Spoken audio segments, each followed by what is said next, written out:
Good. Are you ready to listen? Yes, ma'am. Okay, so our topic for today is assertive communication. I will be discussing the assertive communication. What is assertive communication? Anyone in class who can read? Okay, Mr. Lucas, and give your insight. Assertive communication is a communication that appears on mutual respect. Communicating assertively means that you will speak up for yourself while respecting the right of others to do the same. Being assertive demonstrates self-respect because you are willing to stand up for your rights and interests and express your thoughts and feelings. It also demonstrates that you are sensitive to rights of others and willing to work constructively to reach a mutual agreement and outcome. For me, that assertive communication starts with us. Yeah. It's talk about how we respect ourselves before the others and willing to stand up of your rights and interests also. And it's already highlighted there that demonstrate your that you are sensitive for yourself and to others and willing to work constructively means the positive ways to reach the mutual relationships agreeable outcome. Okay, thank you very much. Please bigyan natin ng free class si Mr. Lucas. Okay, so tama yung sinabi ni Mr. Lucas na ang being assertive is yes, Ms. Chinoria. Okay, so handa na ba kayo makinig? Yes! So being assertive is nagsisimula yun sa atin. Okay? Yes. Assertive. Yeah, tama. Being assertive. So, assertive is a way of talking kung paano natin irespeto ang sarili natin at yung iba. So, it helps people to understand each other without causing a conflict. Yes, ma'am. Assertive na.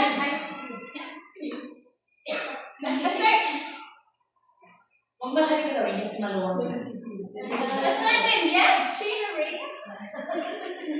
Assertiveness versus aggression. So, anyone who can read, please, Mr. Malakas. Assertive behavior promotes mutual respect and results in trust, acceptance, and cooperation. This only means that... No, okay, sit down. Okay, listen. May insight ka? May insight ka?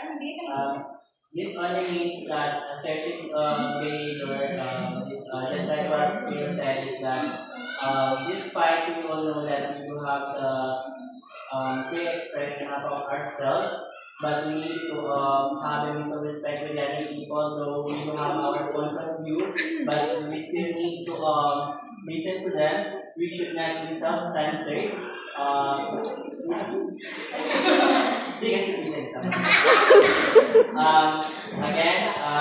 despite we do have the freedom of expression to spoke up within ourselves, we should always respect the other's distinction or point of view. Okay. Yes, Ms. Naira, pero ba i-summarize yung sinabi ni Mr.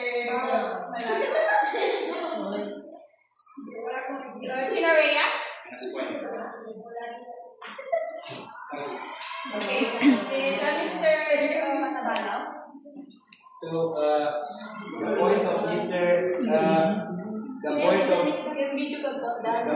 Mr. Malaki is that being not self-centered and being not selfish. So, assertive, and according to me also, assertive behavior is how you view yourself, and also how you promote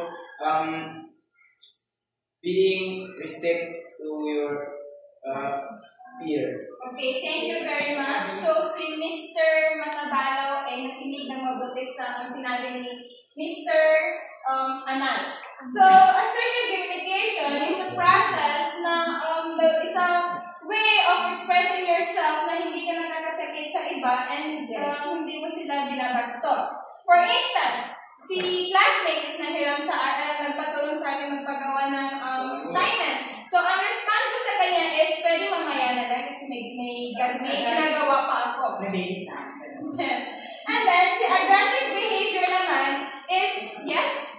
So, aggressive behavior promotes self-interest at the expense of others and result in hostility, mistrust, disrespect, and disrespect, and obstructiveness.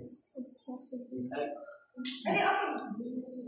Si aggressive behavior naman is ina-express mo yung nararamdaman mo na, or ina-express mo yung thought mo sa kanya na in a way na nasasaktan mo yung kaklase mo or disrespect mo. For instance, is ganun din kanina may nanghiram sa ay may nagpapatulong sa akin magpagawa ng quiz. So, ang response ko sa kanya is, hindi mo ba kayang gawin ang mag-isa mo? So, ganun. Sa tone of voice pa lang is nakaka-build kayo ng negative relationship. And then, isa pa yun sa nagkaka-cause ng misunderstanding. Tama, Mr. Antosi. And then, minsan is pag sisimulan pa yun ng pag-aaway ng dalawa. Yes. Okay, naiintindihan ko si assertiveness and aggressive behavior. Yes. Being assertive enables you to, Miss Nikki Hapsay, can you read the first bullet and give your insight? Being assertive enables you to act in your own best interest, including refusing a request.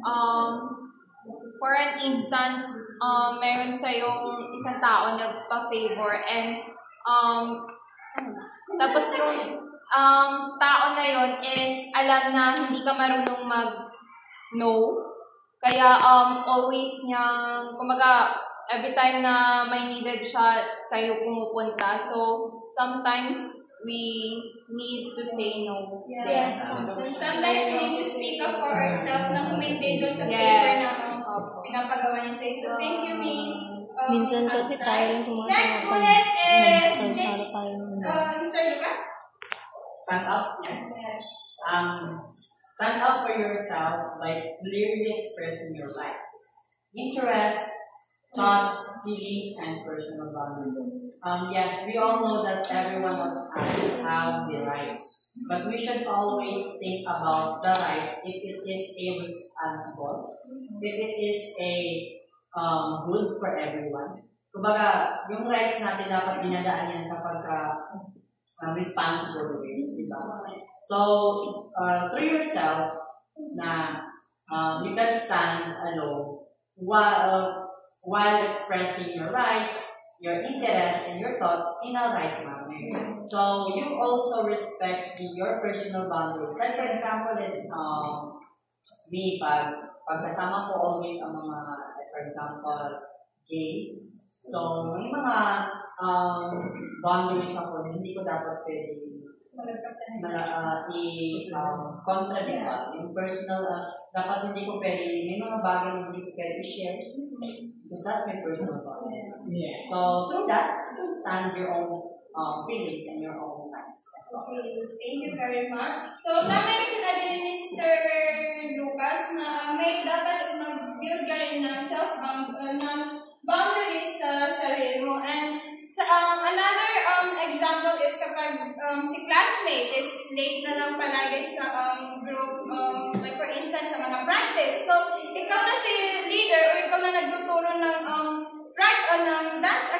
dance ninyo is so ini-express mo yung feelings mo sa kanya. Like for instance is na-aapektuhan yung mga groupmate natin dahil sa paggaling mo kasi hindi tayo nakakapag-start ng wala na. So you express your behavior, you express that behavior affects you and what you need instead of staying silent or angry.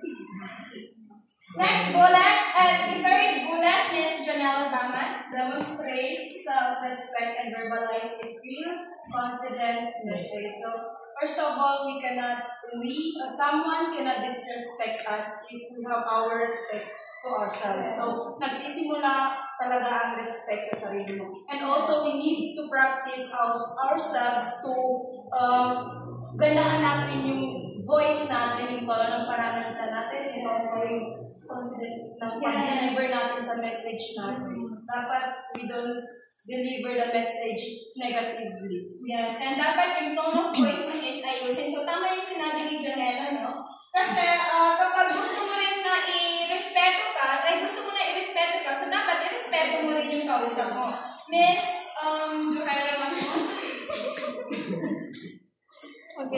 Additionally to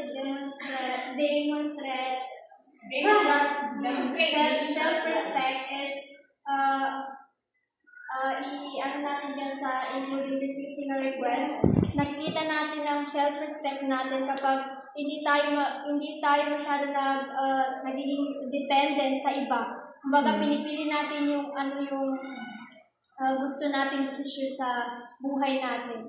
Kaya importante talaga yung self-respect. And the next bullet, Miss Zema.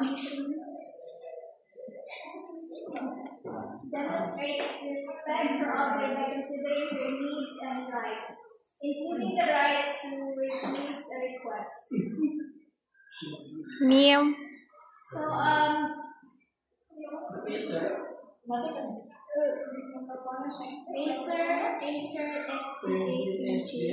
more information.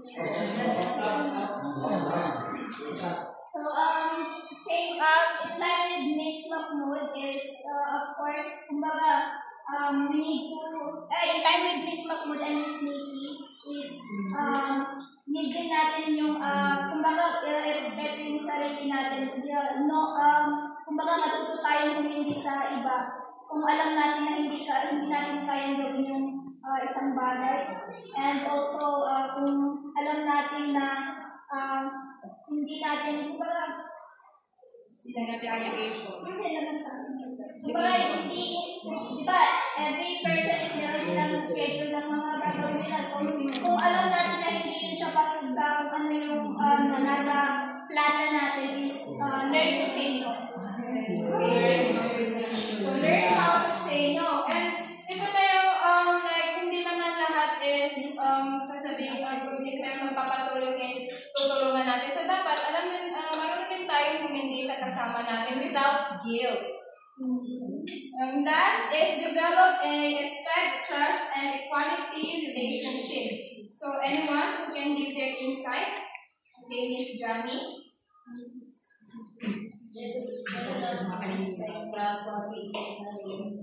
Meaning, kung mas magkaroon ng quality relationship with friends, dapat mas magkaroon dapat ng respect. And yung dapat voice mo, hindi siya pang matikasan. Yung parang malit na voice. And also, kung magme-message ka sa kanya, dapat bago mo i-message, tanungin mo sa sarili mo kung di ba siya masasakta o mauulit.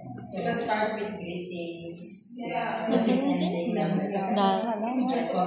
Sabi mo, dapat i-respect din as a break.